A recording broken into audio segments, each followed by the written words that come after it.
Thì lúc đầu tôi làm giám đốc trong cái cơ quan tị nạn của người Việt Nam đó. Thì xong rồi tôi cũng qua tôi làm ở bên trường học, tôi làm counselor. Hôm nay tôi 77 tuổi rồi. Coi như là bây giờ cô là 75. Thì khoảng 4 năm trước là đâu khoảng 32 đó. Thì là đã bắt đầu lẩm cẩm rồi. Với cái thứ hai là cứ quên tới quên lui. Thành ra là thì mình thấy đúng là cái triệu chứng của cái người đầu tiên là dementia, là lú lẫn. Người Việt Nam mình thì ta gọi lú lẫn. Thì có những cái mà những lần mà tôi nhờ làm cái này làm cái kia, hay là nấu nướng cái này nấu cái kia đó, thì quên đầu quên đuôi, hoặc là đọc kinh thì hồi đọc thì là đọc lộn xộn, hay là có những cái hành động mà nó không có nối kết được nhau, hoặc là có những cái suy nghĩ đó mà nó kỳ lạ lắm. Thành ra là tôi biết là đây là cái triệu chứng, thì đó là cái mà tôi bắt đầu tôi lo lắng. Yeah.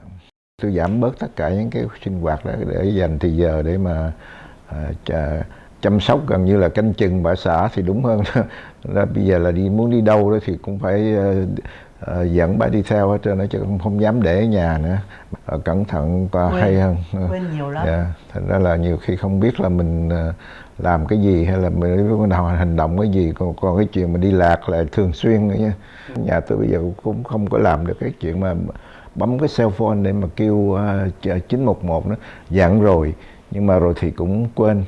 Thành ra giờ đó tôi có làm cho đeo cái tờ giấy đó, nhưng mà đeo cái như là cái wristband ở đây đó.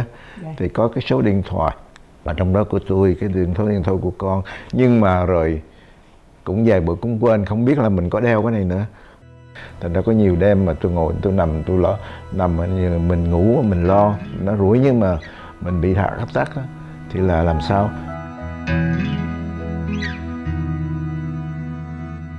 Và khi mà tôi khám phá rằng có thể là sẽ trong cái thế nào thì cũng sẽ đi tới Alzheimer, lúc đó tôi thất vọng lắm. Thất vọng cái chỗ là tôi thấy là cái thứ nhất là tôi cũng biết rằng là cái bệnh Alzheimer nó không có thuốc chữa.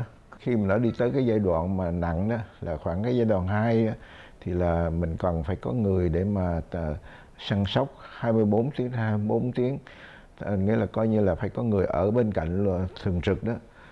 Thành ra cũng có những cái lúc mình cũng bực mình, cũng chán nản lắm. Ví dụ như cái người mà họ bị cái bệnh Alzheimer, mặc dù là đã bắt đầu nhẹ đó, thì cái lý luận của họ đó nó kỳ cục lắm.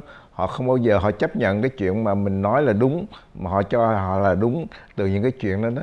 Ví dụ như có những cái mình nói là sắp chỗ này sắp chỗ kia đó, thì rồi là chừng 1 tiếng đồng hồ sau, 2 tiếng đồng hồ sau đó là làm trật hết. Thành là tới một cái lúc mà mình nói tới nói lui rồi thì là sinh ra mà vợ chồng sinh ra gây lộn, là cái chuyện đó là chuyện thường.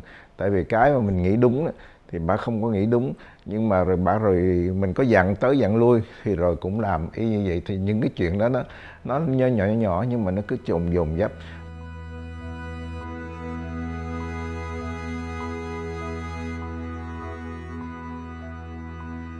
Mình cũng thấy rõ là trong cái cuộc sống đó, cái gì đó vợ chồng đó, hay là nếu mà mình cái gì mà mình gặp nhau hoài đó, nhiều khi có thể nó dễ đi đến cái chỗ mà breakdown lắm ấy chứ. Thành ra là lâu lâu đó mình cũng có, ví dụ như ở bên, ngay cả bên đời sống vợ chồng, lâu lâu cũng phải đi xa nhau, chứ xa nhau 1 tuần hay là mấy ngày đấy chứ. Rồi khi mà trở về đó thì là thấy nó có vẻ là nó bớt tension hơn. Chứ còn bây giờ mình ở nhà mà cứ gặp nhau ngày, mà thứ nhất là khi mà mình phải đối đầu với những cái chuyện mà nó ngoài cái ý muốn của mình, nó đi ngược lại cái chuyện mà mình mong muốn đó, hoặc là đi ngược lại cái sự mà suy luận của mình đó, hay là cái lý luận của mình đó, thì cái đó mình dễ đưa đến cái chỗ mà mình vừa bị thất vọng, mà vừa bị nổi cáu lắm.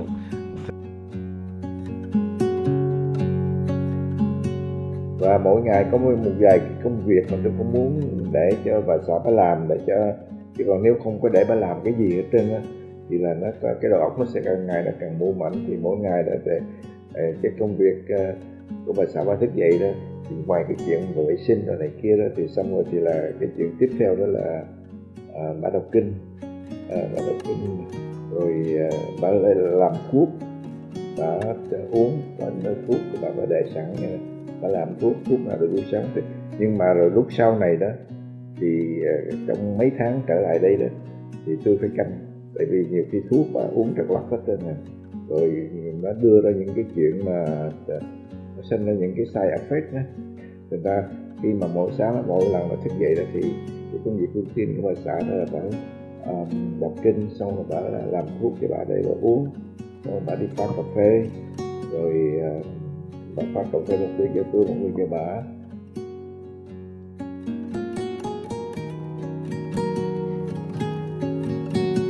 Thì tình cờ có bữa đó nghe cô Pauline quảng cáo ở trên đài đó, thì mình nói về mình mới kêu cô đó, thì cô có đến đây rồi cô làm cái home visit, thì mình có nói chuyện với cô, thì cô mới cho những cái giấy tờ mà thông báo về những cái resort ở đây đó, thì mình mới bắt đầu biết, và nhờ đó mình cũng được nhờ cô Pauline mà mình biết được ở gần đây ở chỗ Huntington Beach nó có cái trung tâm gọi là Dementia and Alzheimer Family Center,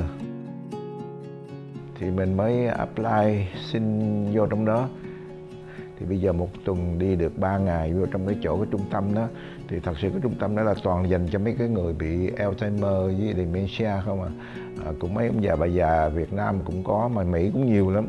Thành ra lúc trước mà khi nó chưa đóng cửa vì cái vụ dịch Covid đó, thì mới đi được một ngày một tuần được đi 3 lần. Thì thấy nó có vẻ improve, dễ sợ, tại vì tới đó họ tập cho những cái sinh hoạt, rồi những cái exercise, rồi cái sinh hoạt để chơi những cái trò chơi để giúp cho cái trí đó.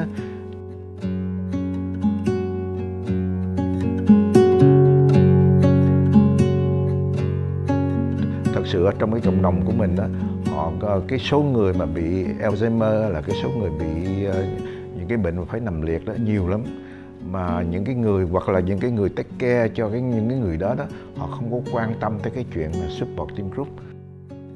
Cái supporting group nó quan trọng lắm. Thứ nhất là nó giúp cho những cái người nâng đỡ tinh thần của những cái người mà họ làm cái công việc đó, thì mình cảm thấy thứ nhất là mình đỡ cô đơn hơn, mình đỡ thất vọng hơn.